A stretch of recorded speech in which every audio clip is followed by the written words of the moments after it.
téléspectateurs yu ITV ak auditeurs yu iRadio 90.3 si Dakar di leen nuyu di leen ziar di leen dalal jàmm seen émission l'invité de la rédaction tey ci vendredi 30 janvier atum 2026 ci micro bi El Hadj Malick Cissé tey jii ñu am mbégte dalal docteur Yoro Dia nekk politologue écrivain ancien ministre ancien aussi porte-parole de la présidence de la République ñu fas yéene waxtaanee tolluwaayu réew mi ci ay pàcc yu bëri bëri monsieur le ministre maa ngi lay dalal jàmm suñu plateau.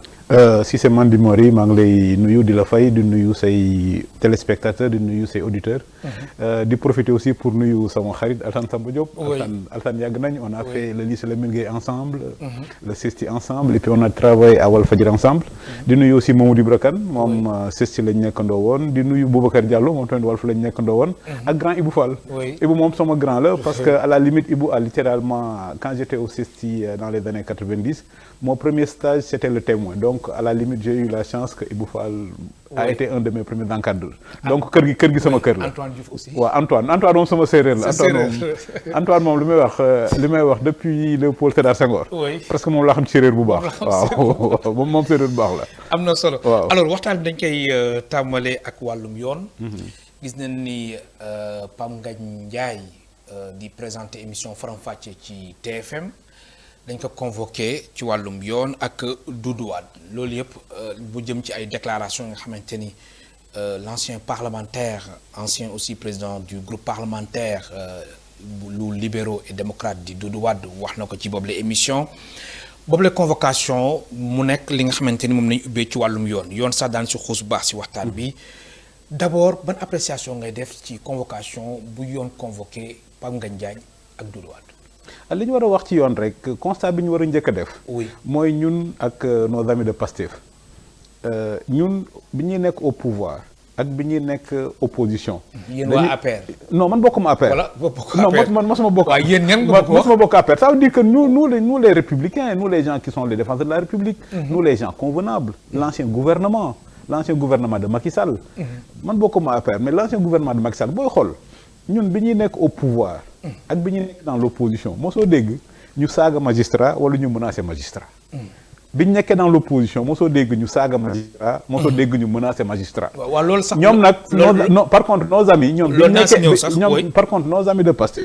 bi ñu nekkee dans l'opposition ils voulaient terroriser les magistrats loolu lépp fekkee nañ ko fii jël photo magistrat yi. def ci Facebook menacer bi ñu nekkee dans l'opposition ils menaçaient les magistrats. bi ñu nekkee au pouvoir ils veulent que les magistrats écrivent sous la dictée loolu mooy seen problème nag comme j'avais dit te loolu les faits me donnent raison.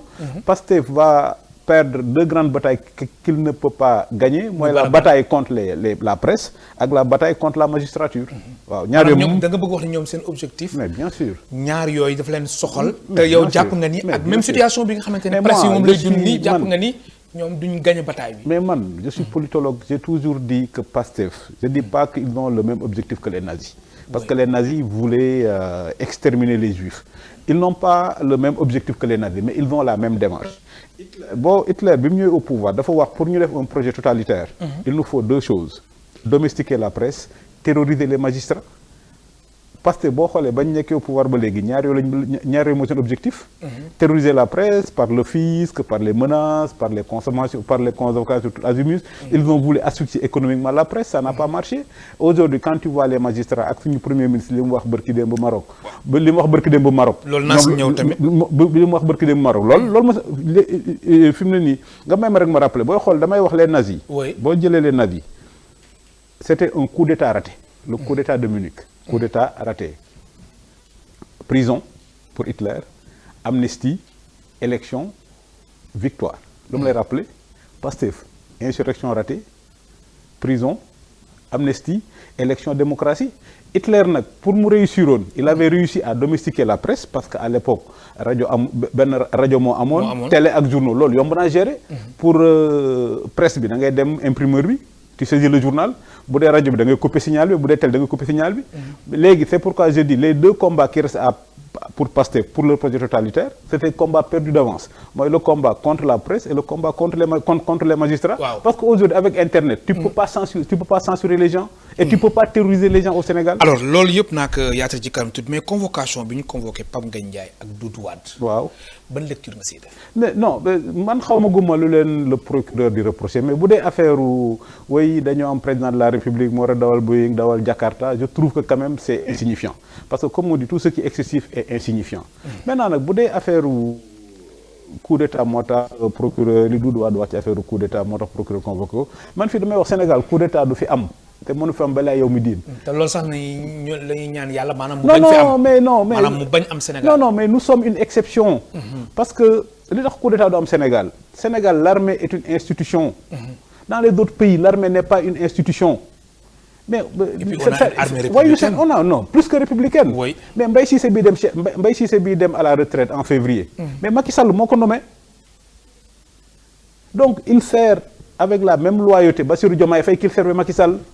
Omar Wade l'amiral Omar Wade bi nga xam ne moom la Mbaye Cissé nommé chef d'état-major moom mooy remplacer Mbaye Cissé. Mais Omar Wade Macky Sall moo ko nommé chef d'état-major particulier. Le peu que je connais de nos militaires que je forme ils ne voient pas la personne ils voient l'institution. Sénégal l'armée est une institution.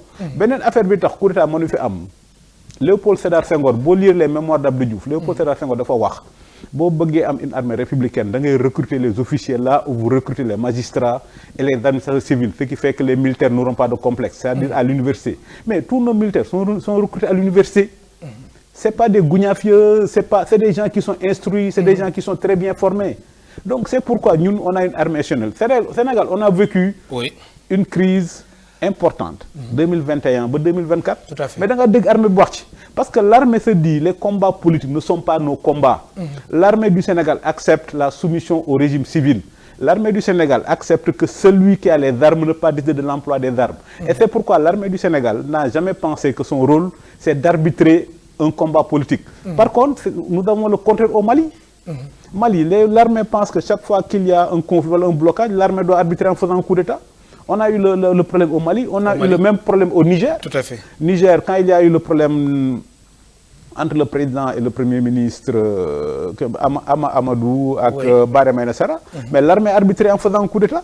Mais ici, alhamdoulilah, on a des institutions stables, on a une armée républicaine. Et c'est pourquoi damay wax Sénégal dañuy perdre du temps sur le seul domaine boo xam ne am ci benn problème. Mooy les institutions c'est-à-dire débat république ak débat institution Sénégal dañ ko war a dépasser. Parce que c'est le seul domaine où on n'a pas de problème. Très bien mais est-ce que tamit jotul maanaam débat yooyu kàddu yooyu coup d'état yooyu ñeneen ñi di ko faral wax yenn kilifa yi ñu moytu ko tamit. Mais et puis est-ce que jotul aussi maanaam ñu xam bu baax kàddu yu ñuy génne c'est important kàddu boo xamante ne koy génne nga wax ko tamit nga jël sa responsabilité wax ko est-ce que loolu duñ ko éviter yow mi nga xamante ne ak li nga fi énuméré rek que ni armée bi. nekk na armée bu nga xamante ni kenn natablewul ni on a une armée républicaine. Mais ces déclarations là n'ont aucun impact, aucune prise sur l'armée parce que l'armée connaît son rôle. À la limite l'armée connaît son rôle. L'armée se dit que mon rôle n'est pas d'arbitrer dans les conflits politiques. Crise bi gën a garaaw mooy la crise de 62 entre Senghor et Mamadou Dia. On a eu la crise de 68, on a eu les émeutes de 1988. Mais l'armée du Sénégal est tellement bien formée que c'est pas leur problème. Eux, ils savent que leur problème c'est la défense de l'intégrité du territoire.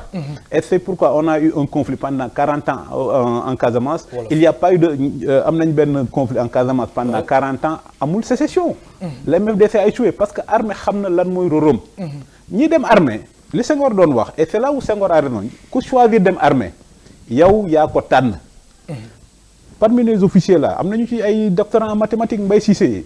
D'ailleurs comme je dis Mbaye Cissé bu demee à la retraite l'université peut le récupérer parce que c'est un grand philosophe. C'est un grand spécialiste de Habermas. Donc Sénégal ñoo am chance boobu parce que lu tax militaire Sénégal xam seen bopp amuñu complexe. Parce que ñoom ñoo choisir dem armée. yow am nga ay copains militaires. ñoo jàngandoo première année ba quatrième année c'était pas les plus nuls. Les gens choisissent de faire le concours pour dem à la magistrature. Il y a d'autres qui choisissent de faire le concours pour dem à l'ENOA. Il y a pas de complexe. Ya nga choisir dem concours dem ENOA. On te forme comme c'est pourquoi entre parenthèses je me réjouis que on ait recentralisé la formation de tous nos officiers. Fële ci ENOA parce que boo dem ENOA fële ngay former jox la culture d'officier. La culture d'officier c'est quoi? C'est que toi tu acceptes la règle principale de la République. C'est quoi la règle de la République? La toge l'emporte sur l'épée. Le magistrat prime sur le militaire. Celui qui a l'utilisation des armes moom du moom mooy décider fan la ñuy utiliser arme yooyu loolu boo ko nangoo yow amoo problème. léegi civil yi nag civil yi politiciens yi mën nañoo polémiquer mën nañoo kii yow sa yoon nekku damay wax souvent. que militaires yi depuis bi président Bassirou Diomaye Faye prêté serment. le 1er avril ils ont effacé de leur tête les conditions de son arrivée au pouvoir c'est le chef suprême des armées. Et dans un pays boo xam ne. loolu dafa am solo. dëkk boo xam ne armée bi institution la coup d'état mënu fa am.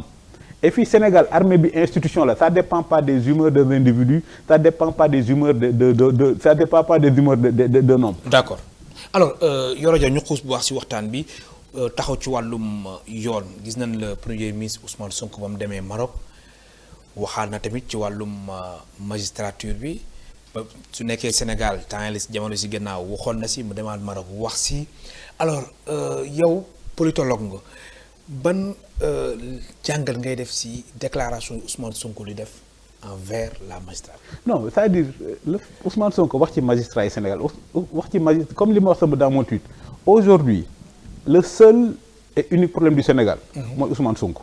Ah bon? C'est le seul et unique problème du Sénégal et dans l'histoire il est arrivé que ay nit accélérer le développement d'un pays comme Manatir en Malaisie. Oui. Manatir Malaisie moom moo tax mooy kii comme Lee Kuei Singapour. ñoom ñoo ñëw fekk dëkk bu ndóol. Deng Xiaoping bi muy ñëw au pouvoir en dans les années 70 en Chine. La Chine avait 0 milliardaire en dollars. 0 milliardaire en dollars. Avec 90% de sa population vivant dans la pauvreté. 20 ans après, la Chine a 500 milliards de dollars et 10% population ñu nekk ci pauvreté. Manatir c'est la même chose donc il est arrivé dans l'histoire que ay nit accélérer le développement de leur pays. Surtout vers l'émergence. Manatir, Lee Kuei ak le chinois là comment ça s'appelle Deng Xiaoping. Mais aussi il est arrivé dans l'histoire que nit bloqué l'émergence de dëkkam. Kon yow loolu nga gis jamono ji. Mais bien sûr. Mais Ousmane Sonko moo bloqué Sénégal. Mais si naka la ko bloqué. mais depuis naka la ko bloqué. nekkee dans l'opposition. Oui. Lu mu doon wax. moo fi bëggoon daaneel nguur gi par insurrection lu mosul am Sénégal. damay wax Ousmane Sonko en termes simples ci nasaraan est l'incarnation de toutes l'incarnation de la négation des valeurs qui fondent la grandeur du Sénégal en résumé loolu Ousmane Sonko. C'est l'incarnation de la négation des valeurs qui fondent la grandeur du Sénégal. lan mooy la grandeur du Sénégal opposition républicaine mais moom bi mu nekkee opposition nekkul opposition républicaine insurrection la bëggoon. lu nekk mu koy wax magistrat yi bi mu nekkee au pouvoir dégg nga li muy wax ci magistrat yi. et puis ce qui a fait la grandeur du Sénégal li taxoon Sénégal ñu fonk leen naw leen. dañoo nekkoon nit ñu civilisé am une opposition républicaine am un état de droit loolu rek moo nekkoon Sénégal.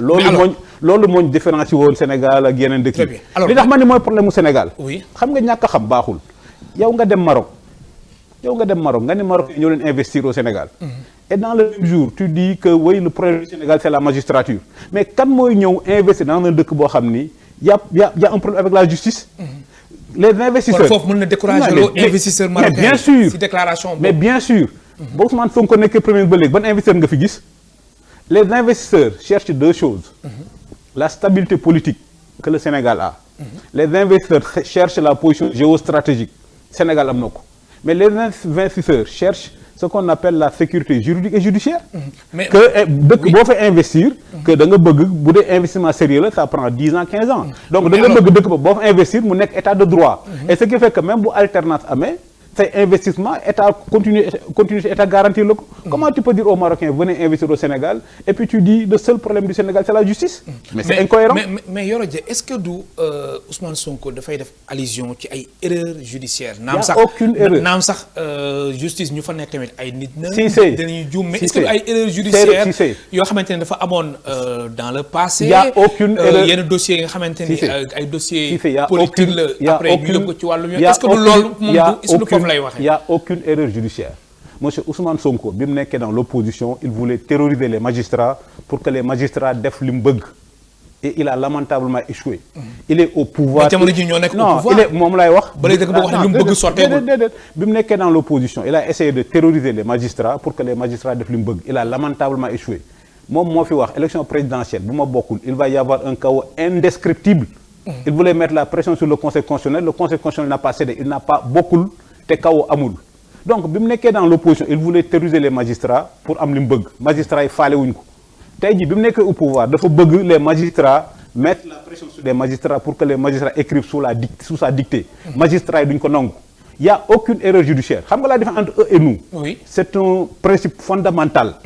Ñun, quand une décision de justice ne nous est pas favorable, on fait des recours. Oui, tout à fait. Pape Malick Ndour, quand la chambre d'accusation a annulé son truc pour moi mandat de dépôt, il a fait un recours comme le permet la loi. Oui. Mais dégguñu saaga magistrat, dégguñu xas magistrat, dégguñu ŋàññi magistrat. Mais ñoom imagine bi ñu nekkee dans l'opposition. Non, kii loolu mooy justice. Léegi c'est la même chambre d'accusation qui a libéré Tahirou Sarr. Ñun ñëpp ñu applaudir.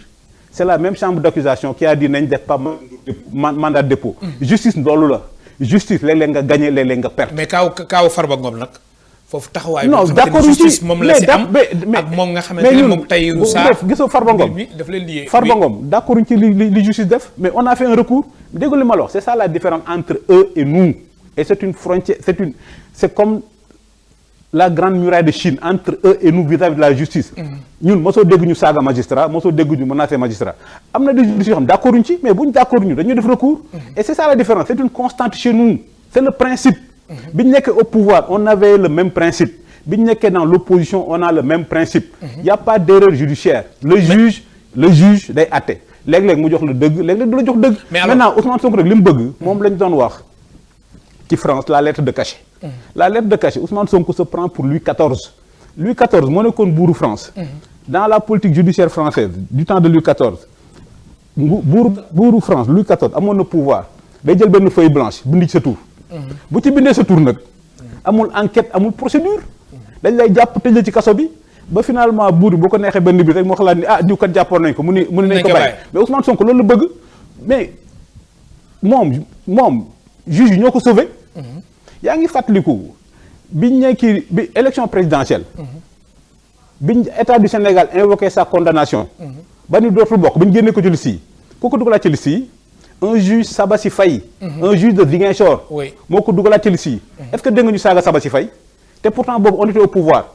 est-ce que dégg nga ñu menace Sabassi Faye affaire bi ñëwaat Dakar. xaaral rek ma explique affaire bi ñëwaat Dakar. benn juge fii le juge Thion ni non comme moom dañ ko jàppoon contumax comme léegi jàpp nañ ko on annule tout on reprend tout.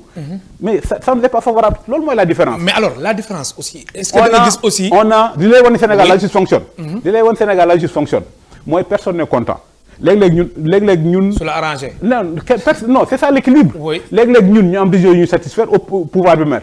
léeg-léeg pouvoir bi am décision xam da leen favorable ñu def recours. mais alors dañu def benn constat bi nga xamante ne moo fi nekk maanaam position yu premier ministre Ousmane Sonko di jël ci wàllum justice mais dafa bokkul ak le chef de l'État le président de la République le président du Conseil supérieur de la magistrature Bassirou Diomaye Faye. saa yu Ousmane Sonko génnee ak saa yu Diomaye aussi di wax ngay xamante ni ñoom ñaar bokkuñu gis-gis. et Diomaye va gagner la guerre parce que Diomaye en termes simples je leur fais un truc de consultation gratuite. Oui. Diomaye va gagner la guerre parce que Diomaye joue sur ce qu'on appelle en sciences politiques la stratégie du contraste. la stratégie waaw Diomaye est en train de gagner la guerre Diomaye joue la stratégie du contraste. Diomaye day dem conseil de la magistrature ni way ce qui m'importe c'est la République la défense de l'intérêt général l'état de droit. xam nga Diomaye la magistrature. oui même sax conseil des ministres mu doon wax tamit ci wàllum yoon dana fexe ba lépp. Ousmane Sonko tontu nekk équilibre. Ousmane Sonko na ko Maroc. Diomaye nee na day def tournée économique Tamba vers l'est du pays. Oui. Ousmane Sonko va faire une tournée politique. Donc les Sénégal Diomaye est en train de gagner la guerre avec ce qu'on appelle la stratégie du contraste. Sénégal lu ñuy wax Diomaye dafa yaru kële dafa ëppal. Diomaye dafa dal kële il est excessif Diomaye doo ko dégg mu wax un mot de trop kële moom heure bu waxee rek ñëpp jàpp seen gémmiñ. waaw mais Ousmane Sonko quand même si ay sorties yu bëri dafa wax ni ñoom lu ñu jaayoon Sénégalais yi loolu la bëgg maanaam ñu appliquer ko maanaam ñoom lu ñu doon wax ni suñu ñëwee si réew mi muy wàllum justice ak fànn yu bëri projet bi mu jaar. non ñoom bëggul non Ousmane Sonko bëggul justice Ousmane Sonko vengeance la bëgg. C'est ce que j'appelle l'agenda de vengeance systémique mais justice mi ngi am mais justice du loo bëgg rek ñu def ko. et puis le temps de la justice n'est pas le temps. non des mais autres, et puis n'est pas justice le temps de la mais presse. justice comme li wolof yi wax. nañ dem fi mbaxane nekkee benn du yow li nga bëgg mooy am loolu kon dootul nekk état de droit. day nekk dictature. Ousmane Sonko damay fàttali en termes de science politique Staline qui remplacé woon Lénine. Oui. avec les procès de Moscou. c'est-à-dire justice bi amoon na Union soviétique Ousmane Sonko moom la bëgg Sénégal. c'est-à-dire ku mu bëgg ñu jàppale rek. day joxoñ kenn. léegi bu la joxoñee léegi magistrat yi ñoom ñooy xool lu ñu lay reproché ba pare condamné loolu. mënul am Sénégal mais alors Yoro Dia dama remarqué que ni sa sortie yu bëri da ngay reproché Ousmane Sonko lu bëri même sa Twitter yi lan moo xew. mais parce que wala moom ni muy doxalee. déedéet da nga jàpp ni loolu dafa indi benn retard si lan moo xew lan mooy problème bi. Cissé est-ce que da nga am problème personnel. non jamais. waaw lu xew. oh non aucun problème. Cissé le Sénégal est un grand pays. Nous sommes une exception démocratique. Sur les 54 pays africains, le Sénégal est une exception. Parce que le Sénégal est le seul pays qui peut lever la main et dire que nous n'avons jamais connu de rupture anticonstitutionnelle. Mes divergences avec Ousmane Sonko, c'est des divergences de principe. Ce n'est pas des divergences personnelles. Des divergences de principe. Mais bien sûr, il n'y a aucun truc personnel. Au contraire, on a beaucoup d'amis communs. C'est un truc de principe. Et moi, je suis un militant de l'état de droit. Et dans un état de droit, le Premier ministre ne peut pas tancer les magistrats. Mais M. Ousmane Sonko est le chef du gouvernement. M. Ousmane Sonko est le chef de l'administration. Il ne peut pas vilipender les magistrats. Il ne peut pas dire qu'il y a un clergé de magistrats. Moi, c'est le principe qui me dérange. Ce monsieur-là, il faut qu'il se hisse à la grandeur de ses fonctions. Il faut qu'il se hisse aux responsabilités de ses fonctions. C'est le chef de notre gouvernement. C'est le chef de notre administration. Mais bataille Yoro Dia nangul que ni Ousmane Sonko aussi su ne yoon dafa war a am yoon dafa war def liggéeyam. mais yoon am na ngi def liggéeyam mais loolu tamit mën nga ko nangul. mais non yoon am na. xam nga moom li mu bëgg que magistrat yi def li mu bëgg loolu du yoon loolu mooy dictature. c'est-à-dire que nous la justice fonctionne très bien. Tu sais pourquoi elle fonctionne très bien. li ñuy wax parfois la justice lui donne raison. Et parfois, la justice lui donne tort. Donc, bon, la justice là, ce qui incarne la justice, c'est une dame avec les yeux bandés. Le symbole de la justice, Thémis. La déesse de la justice, Thémis. Oui. Lui, Mandargam, d'ailleurs, il y a une balance. Mais ses yeux sont fermés. Pourquoi? Tu sais pourquoi ses yeux sont bandés? Ses yeux sont bandés. La neutralité. Les juges sont des arbitres. La justice fonctionne normalement. Non, Ousmane Sonko, li mu bëgg, juste li mu bëgg. Xam nga juge arbitre la. Moom dafa mel ni arbitre bi ñu am. si final kii bi voilà loolu la bëgg xam nga les juges sont des arbitres. Ousmane Sonko li mu bëgg dafa mel ni Ndala une justice à la Ndala ça veut dire arbitre boo xam ne day arbitre boo xam ne day jeng. On a une excellente magistrature. Il faut que monsieur Ousmane Sonko sache que la magistrature au Sénégal n'a pas commencé en 2021. La magistrature au Sénégal c'est une sédimentation, c'est une histoire. ñu mel ni Kéba Mbaye, Isaac Foster, Ousmane Goundiam, ñoom Ousmane Camara. ñoom Leyti Kama ñoom ñoo def cette sédimentation de magistrat qui lui a permis aujourd'hui d'être premier ministre du Sénégal moom bu doon magistrat yi bu doon la justice tey jii di nekk fu mu nekk. Donc nous exigeons que notre premier ministre respecte la justice. Yoro Dia, docteur Yoro Dia, politologue, écrivain, ancien ministre porte-parole de la présidence de la République sous le régime de Macky Sall mooy tey suñu gan si émission l'invité de la rédaction fii si ITV ak iRadio 90.3 si Dakar. Alors léegi ñu ñëw si situation économique et sociale du Sénégal. ñuy gis le premier ministre dem na Maroc yóbbaale na fa délégation gu am solo gis nañ sax ay opérateurs économiques yi nga xamante ni dem nañ ay investisseurs marocains ñoom tamit ñoom am nañ yaakaar am nañ yéene ñëw Sénégal situation économique ak sociale du Sénégal 2 ans déjà ñii bañ fi ñëwee ba fi régime bi nekkee ba léegi am na benn amélioration naam sax fekkee ni le président de la République si message à la nation le 31 décembre wax na ni atum 2026 dina nekk benn année bi nga xamante ni année wàllum xëy la année de transformation déjà yow loolu am nga si. non yaa ngi ree. non damay wax ñaari mbir rek Cissé. oui boo ma ko mayee ñaari mbir président de la République dama ko bëgg a wax. que problème mu Sénégal amul problème mu justice. Sénégal amul problème mu politique Sénégal amul problème mu institution. donc Sénégal problème économique la am. Sénégal problème économique la am mais Ousmane Sonko wax na loolu. waaw non man kay c'est le seul point où nous sommes d'accord. boobu d'accord nga si ak donc il m'a plagié parce qu'il a repris mes idées sans me citer mais ba tey baax na jarul ba koy bëggoon naa ko. problème économique la réew mi am bëggoon naa porter plainte pour plagiat mais suñu benn xarit boo xam ne maa ngi moom vraiment ku ko jege ku ma jege. moo tax nga bàyyi moo ni ma non vraiment tu dois te glorifier que le premier ministre reprenne tes idées parce que loolu yaa ko njëkk di wax. donc dama bëgg wax président de la République Bassirou Diomaye Faye. Sénégal amul problème mu justice amul problème institution amul problème mu droit amul problème mu loi Sénégal problème économique la am donc réforme yi muy wax na ko teg ci suuf c'est une perte de temps. Ah bon? Ça sert absolument à rien parce que ni ma koy waxee l'histoire montre que amul lien entre économie ak réforme des institutions. Amérique bi nga xam ne ñëpp dañ ko rey comme démocratie. benn constitution la amagum 1789 donc Amérique la même constitution la am depuis 1789. Angleterre bi nga xam ne c'est la mère des démocraties. Ce sont les mêmes institutions qui ont permis à l'Angleterre d'avoir aujourd'hui 58 premiers ministres. Japon, les institutions ont plus de 1000 ans et pourtant le Japon est une puissance industrielle. Donc le Japon a des institutions yoo xam ne yàgg na 1000 ans archaïques et pourtant le Japon dem na ci kanam. Angleterre, les mêmes institutions depuis 1000 ans. Quand tu as les mêmes institutions day tax ñi nga xam ne ñoo bëgg a jiite dëkk bi concentrer seen énergie fi problème nekk. Tey jii Sénégal tous les politiciens tous les hommes politiques doivent concentrer leur énergie leur idée sur l'économie et non concentrer leur énergie sur secteur boo xam ne amuñ fa benn problème. Bassirou Diomaye Faye mi ngi umee koor 2024 prison mi ngi Korité palais dëkk bu mel noonu amul problème institution ñu fal ko le 24 mars le 1er avril ñu installe ko boobu ba léegi dëkk baa ngi dox. Donc dama koy wax institution yi réforme institution li muy wax ñi koy jaay loolu c'est des rentiers de la tension. C'est une perte de temps. beneen affaire bi nañ def focus ci plan de l'économie ak plan de redressement économique et social. beneen ma wax beneen Ousmane Sonko mi nga xam ne xamul dara. nee ko kenn du wax plan de redressement parce que boo nee plan de redressement da ngay wane woy dëkk bi dafa ndóol amul dara kenn du ñu indi xaalis dëkk bu ndóol da ngay wax plan de relance on relance l'économie mais donc na éviter plan de redressement. Maintenant Bassirou Diomaye Faye li muy wax 2026 année de l'emploi amul sens 2026 dafa war a nekk année de l'économie. Parce que c'est l'économie qui amène l'emploi. Donc, nous concentrons son énergie sur l'économie. Parce que bonne 2026, année de l'emploi, tu vas commettre les mêmes erreurs que Wade et Macky Sall. Moi, il y a les emplois assistés.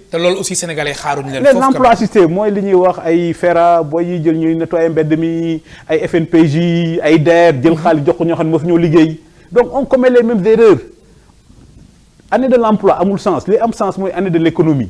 Maintenant, quand tu boostes le secteur privé, quand tu fais revenir la confiance, quand les investisseurs reviennent, nous devons créer l'économie, nous devons créer la richesse. Maintenant, la finalité de l'économie, ce n'est pas de créer de l'emploi. L'économie, c'est créer de la richesse. Qui tabac immeuble parce que il faut gagner des tabac immeuble parce que il faut gagner de l'argent. Maintenant, pour gagner de l'argent, ce qu'il gagne, il faut gagner. Donc, je vais vous dire 2026, c'est une année de l'économie. Maintenant, pour année de l'économie, il faut que la confiance revienne. Maintenant, ce qui la confiance, Sénégal, un choc psychologique. On a déjà eu un choc psychologique en gagnant la Coupe d'Afrique. Tout à fait. Maintenant, le deuxième choc psychologique, c'est Ousmane Sonko. Parce que si Ousmane Sonko, la confiance va revenir. Mais il y a une déclaration qui a ñi xaar pour ñu dakk moom demul fenn mais yow waxi waaji di moo fi waxoon di waaji ngóor si moo fi waxoon 2024 bu ma bokkul élection du am. est-ce que bokk na ah.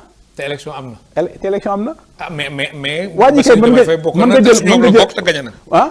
Bassirou Diomaye Faye. lii di sëgg doon wax c'est-à-dire waxam Diomaye mooy Sonko mooy Diomaye. lii di sëgg doon wax nee na kilifa Idrissa Seck moo ko doon wax nee na kilifa dafa war a moytu waxam mel ni laalo. dafa mel ni waxam mel ni laalo. c'est-à-dire damay wax si premier ministre. chef de l'administration je l'interpelle solennellement c'est le chef de l'administration c'est le chef du gouvernement. dafa war a am exemplarité. L'État c'est l'exemplarité. Mais quand même dans le pays de Senghor de Abdou Diouf de Habib Thiam de Mamadou Lamine Loum ñu am premier ministre mu dem Saloum sa dëkk. ni man premier ministre tënkuma lu ma neex lay wax. mais donc pourquoi le sous-préfet di tënku. c'est-à-dire moom la ñuy wax long est le chemin des préceptes. court est le chemin de l'exemple. un premier ministre doit être exemplaire mais premier ministre boo nee way sa fonction premier ministre tënkuma lu ma neex lay wax. Donc pourquoi policier bi nekk ci circulation bi pourquoi moom muy tënku pourquoi administrateur civil pourquoi le gouverneur muy tënku pourquoi ki nga xam ne moo gën tuuti ci administration bi tënku l'exemplarité. am na solo alors lu ñu desee ci ay simili daanaka bëriwul 3 simili moo ñu desee mais duñ jeexal waxtaan bi te waxuñu wax wàllum sport ndax gis nañ dem gouvernement bi ñu doon def conférence de presse ku ci mel ni le ministre des sports muy foon Khady Diène Gaye mu annoncé que ni budget li nga xamante ni moom moo di 5 milliards lu ëpp 5 milliards xaalis CFA moom la ñuy teg ci wàllum préparation mondiale 2026 alors gestion bi nga xamante ni moom la ñu État au Sénégal géré lépp lu jëm ci wàllum football ak Coupe d'Afrique des Nations ba yàlla def ci sutura Sénégal jël coupe bi ak sanction wu Pape Thiaw c'est vrai sénégalais yi ñuy naqalu ni sanctions yi diis na ndax 400 et quelques milliards yi nga xamante ni moom nañu fas yéene fay li ni mel su amee 400 et quelques millions ci xaalis CFA ci sanction wu Iliman Ndiaye Pape Thiaw ak Ismaïla Sarr entre autres gestion wu footballu Sénégal. jamono ji ak ñi nga xamante ni mooy rebondissement yu fi am ak final bi nga xamante ni jël nañ ko ban taxaw seetlu aussi def. non li ma ciy taxaw seetlu mooy l'essentiel. mooy que la coupe est à Dakar. tout à fait. Maintenant le reste c'est des dégâts collatéraux diplomatiques qu'il faut gérer. Il faut gérer nos relations avec le Maroc. Et sur ce plan-là. te ñu ngi si ah. ñu ngi ci je pense que notre ministre des Affaires étrangères est en train de faire un excellent travail. oui mais Sénégalais am na Sénégalais yoo xamante ni ñu ngi ko jàpp bàyyeeguñu leen. notre ministre des Affaires étrangères. c'est vrai avocats yi nekk foofu dañ nekk en grève mais bon. Notre ministre des Affaires étrangères est en train de faire un excellent travail parce que le Maroc est un allié du Sénégal. oui parce que ça il faut que ñu fàttali ko Sénégalais. c'est important parce que nee nañ comme les Arabes di wax comme yow Serigne nga as-saadi waxtadi c'est dans la difficulté qu'on reconnaît ses amis. Et quand nous avons eu de la difficulté bi ñu amee problème ak Mauritanie en 1989 Hassan II dafa waxoon lu am solo. bi Mauritanie tëjee ambassade du Sénégal Hassan II dafa waxoon ambassadeur du Maroc yow yaay nekk ambassadeur du Maroc et du Sénégal. bi ñu ko laajee lu tax Hassan II dafa wax que Mauritanie dëkkandoo la Sénégal frère la bu du Maroc moo wax loolu donc cette armée Sénégal bi ñu amee problème en Casamance am problème mu déminage. Il n'y a que le Maroc qui a répondu à l'appel du Sénégal, a envoyé ses soldats du Sénégal nous déminer. Donc il faut qu'on soit intelligent. L'intelligence, c'est de dire que la coupe est là maintenant. La coupe est là, c'est l'essentiel. Maintenant, le reste, c'est des prolongations, comme dit mon ami Mohamed Gueye du quotidien, le reste, c'est des prolongations diplomatiques que les diplomates vont gérer. Maintenant, la ministre des Sports, l'Imouach, ça va dire qui victoire Lyon. Vous voyez, nous, on a dépassé 5 milliards en 2022, on avait dépassé 11 milliards. Tout ça, c'est pour créer de la division. Lyon et Lyon, nous sommes Lyon. Sénégal, c'est ce que nous nous sommes Lyon et Lyon, les deux enseignements, unité, bolo, et leadership. Pastef, c'est ce que nous devons faire au Sénégal. Unité et leadership. Mais si vous Pastef, nous avons division et tâtonnement. On a gagné une première coupe, la Coupe d'Afrique des Nations de football. Maintenant, il faut qu'on gagne la coupe sur le plan économique. Sur le plan économique, on a tout pour être champion d'Afrique. Parce qu'on a une position géostratégique et géopolitique. Ben de Amokoti Afrique. Sénégal, c'est à 6 heures de l'Europe, c'est en face de l'Amérique, c'est la porte du continent. Et c'est le pont naturel entre le Maghreb et l'Afrique noire. En termes de géopolitique, c'est un miracle. Nous avons rien que la position géopolitique du Sénégal, nous avons une émergence. Maintenant, les meilleurs. Li indi émergence nag mooy économie li ko indi mooy confiance dama jox exemple Dubaï est un désert amul dara mais les gens de Dubaï ont vendu la confiance au monde gëmloo nit ñi boo ñëwee Dubaï vraiment tekki nga donc nit ñi dañuy dem Dubaï pour wane tekki nañ mais boo nee tekki nga mën nañu jaay café à 5000 nga jënd ko Sénégal foofu la ñu war toll maintenant confiance boobu nag pour mu ñëwaat pour Sénégal jëm kanam ñëpp happy ñu nekk la première puissance, le premier pays d'Afrique noire à émerger. Le président de la République a une très grande responsabilité. Donc il faut que le président de la République enlève le facteur bloquant qui s'appelle M. Ousmane Sonko. Vous voyez, Ousmane Sonko, il va y avoir un choc psychologique comme choc de la Coupe d'Afrique. Comme ça, la confiance revient. Sénégalais, Gamat Senbop, investisseurs rassurés, FMI, Banque mondiale. Mais séparation, est-ce que jàpp nga ni lu baax la am na ñoo xamante ni jàpp nañ ni. mais séparation bu am diggante Diomaye ak Sonko. mais loolu mën na indi instabilité. si c'est Serigne nga waa ji c'est devenu le facteur bloquant du pays.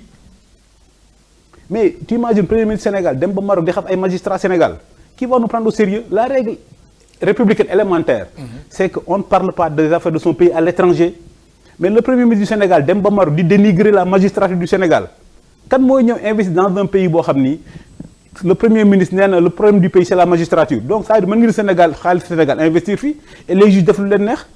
Quand moi investis dans un pays où le premier ministre dit que nous sommes au 4e sous-sol, quand moi amener son argent dans un pays, le premier ministre dit que les chiffres sont faux, que l'État du Sénégal est un État faussaire.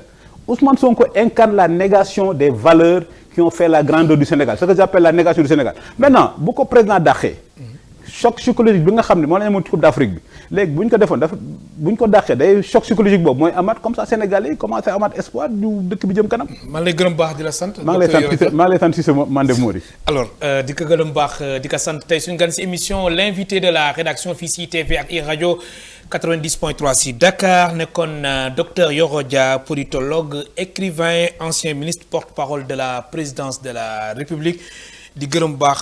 di sant am na loo ci fàtte. nekk sa taalibe comme si c'est Mandé Mori. waaw gis nga nee sama taalibe la di ko gërëm tamit nekkoon tamit taskatu xibaar xam naa tamit incha allah li ni mel de loin yaa ngi tamit naq lu baax situation bi nga xamante ni moom la presse sénégalaise bi di dund. waaw parce que la presse ne mérite pas ça parce que tey jii bu ñu amee la première alternance mënuñ ci ñëwaat waxtu bi jeex na. le Sénégal doit beaucoup à sa presse pour deux choses. la transparence électorale ak l'élargissement de la base démocratique du Sénégal. en faisant de l'information en wolof dans les années 90. donc presse bi kenn mënu leen fay. di ko gërëm baax di ko sant am na solo docteur Yoro Dia politologue écrivain ancien ministre ancien porte-parole de la présidence de la République si régime bu Macky Sall ci micro bi El Hadj Malick Cissé ci réalisation bi Pape Samba ak Moustapha Dramé di gërëm baax di sant suñu mbokk téléspectateurs yëpp. ak suñu mbokk tamit auditeurs yu iRadio 90.3 si Dakar ak mbokk internet yi di leen gërëm baax di leen sant mu nekkoon émission bu mujj bi nga xamante ni moom laa doon def fii si groupe E-Media Invest ndax damay nekk si yeneen liggéey nekk tamit si yeneen tamit projet di leen gërëm baax di leen sant ndax ànd bi rafet na may gërëm tamit direction générale bu groupe E-Media Invest di gërëm tamit agent yëpp. bàyyiwuma kenn agent yi nga xamante ni ñoom ñoo fi nekk ak ñi fi nekkatul awma seen fay di leen gërëm baax di leen sant di leen wax ba beneen yoon ak tamit yeneen jotaay ak bet si yeneen fànn jaa ngeen jëf bon week-end